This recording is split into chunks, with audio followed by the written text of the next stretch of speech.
నమస్కారం అండి. నేను doctor Sudhakar, interventional pain physician from Epione pain management centre. మా పెయిన్ మేనేజ్మెంట్ సెంటర్స్‌లో మేము చూసే చాలామంది పేషెంట్స్‌లో ఆహ్, ఈ మధ్య కాలమనే కాదు, చాలా రోజుల నుంచి చూస్తున్న పెయిన్స్ ఏంటంటే tail bone pain or coccydynia. Tail bone అంటే మన వెన్నెముకలో చిట్ట చివర ఉన్న బోన్‌ని కాకెక్స్ ఆర్ టెయిల్ బోన్ అంటాం.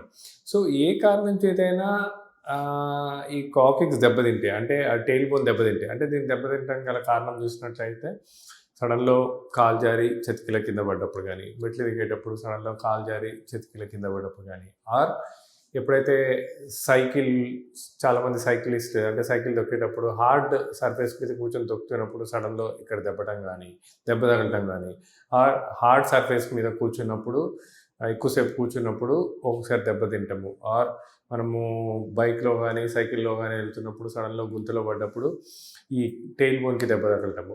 అండ్ ఫీమేల్స్‌లో అపార్ట్ ఫ్రమ్ ఇలాంటి రెగ్యులర్ ట్రామానే కాకుండా డెలివరీస్ అప్పుడు ఏమైతుందంటే బిగ్ బేబీ డెలివరీ అవుతున్నప్పుడు ఈ టెయిల్ బోన్‌కి కొద్దిగా పెద్ద బేబీ డెలివరీ వజైనల్ డెలివరీస్ అవుతున్నప్పుడు ఈ టెయిల్ బోన్‌కి కొద్దిగా దెబ్బ తగలటము. అది ఇట్లాంటి ఇంజరీస్ వల్ల ఏమైతుందంటే ఈ టెయిల్ బోన్ చుట్టుపక్కల ఉన్న టిష్యూస్ డ్యామేజ్ అవ్వడము, దాని కింద ఉన్న కొన్ని నర్వ్స్ అంటారు, గ్యాంగ్లియాన్ ఇంపార్ అంటాం. ఆ నర్వ్స్ దెబ్బతింటము, ఆ చుట్టుపక్కల వాపులు రావడం. దీంతోటి ఏంటంటే కాన్స్టెంట్‌గా పెయిన్ ఉంటుంది. సో, వాళ్ళు చెప్పే సింప్టమ్స్ ఎలా ఉంటుందంటే హార్డ్ సర్ఫేస్ మీద కూర్చోవాలంటే కష్టమవుతుంది. కూర్చొని లేస్తున్నప్పుడు పెయిన్ రావడము, బటక్స్ ఏరియాలో కంటిన్యూయస్‌గా పెయిన్ ఉండటము. సో, ఆఫీస్‌లో చైర్ మీద కూర్చోవాలన్నా పెయిన్ ఉండటము. సో, ఇలా ప్రాబ్లమ్ అవుతుంది అని వస్తారు. సో, ఇలా కాక్సిడీనియా టెయిల్ బోన్ పెయిన్ ప్రాబ్లమ్ తోటి సఫర్ అవుతున్న వాళ్ళు మా దగ్గరికి వచ్చినట్టయితే వాళ్ళని ఫస్ట్‌గా క్లినికల్‌గా ఎగ్జామిన్ చేస్తాం. దాని తర్వాత అవసరమైతే కొన్ని టెస్టులు లైక్ ఎక్స్‌రే అండ్ ఎంఆర్ఐలు చేస్తాం. చేసి ఒకసారి నిర్ధారణకొచ్చాక దీనికి ఒక మల్టీ మోడల్ అప్రోచ్ అంటే మేజర్ సర్జరీస్, మేజర్ ఇంటర్వెన్షన్స్ ఏం లేకుండా ఇంజెక్షన్ పద్ధతి ద్వారా, అంటే ఇంజెక్షన్స్‌లో ఏముంటాయి ఒక 2, 3 డిఫరెంట్ అవసరం. అంటే గ్యాంగ్లియన్ ఇంపార్ బ్లాక్ అంటాం. అంటే పేషెంట్‌ని ఆపరేషన్ థియేటర్‌లో అండర్ ఫ్లోరోస్కోప్ ఇమేజ్ గైడెన్స్‌లో ఎక్కడైతే ఈ గ్యాంగ్లియన్ ఇంపార్ ఉందో అక్కడికి ఒక నీడిల్ పంపించి ఆ చుట్టుపక్కల ఇన్ఫ్లమేషన్ తగ్గించడానికి డ్రగ్ గీయడము, లేకుంటే radio frequency ablation of ganglion impar, అంటే రేడియో ఫ్రీక్వెన్సీ వేవ్స్ ద్వారా ఈ వాపులున్న నరాలను తగ్గించడము.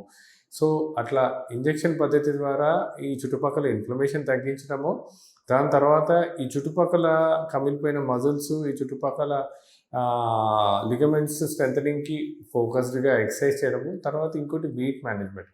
ఎందుకంటే ఈ మనము కూర్చొని లేచినప్పుడు మన వెయిట్ అంతా ఈ టెయిల్ బోన్ మీదకొస్తుంది. ఎప్పుడైతే వెయిట్ ఎక్కువ ఉంటామో ఈ టెయిల్ బోన్ ప్రాబ్లమ్‌తో సఫర్ అవుతున్న వాళ్ళకి ఆ వెయిట్ వల్ల కూడా చాలా ప్రాబ్లమ్ ఉంటుంది. సో, వెయిట్ మేనేజ్మెంట్ కోసం అని చెప్పి డైట్, ఎక్సర్సైజెస్, తర్వాత గ్యాంగ్లియన్ ఇంపార్ బ్లాక్ అంటే కానీ రేడియో ఫ్రీక్వెన్సీ అబ్లేషన్ ద్వారా కానీ ఈ చుట్టుపక్కల పెయిన్ తగ్గించడము.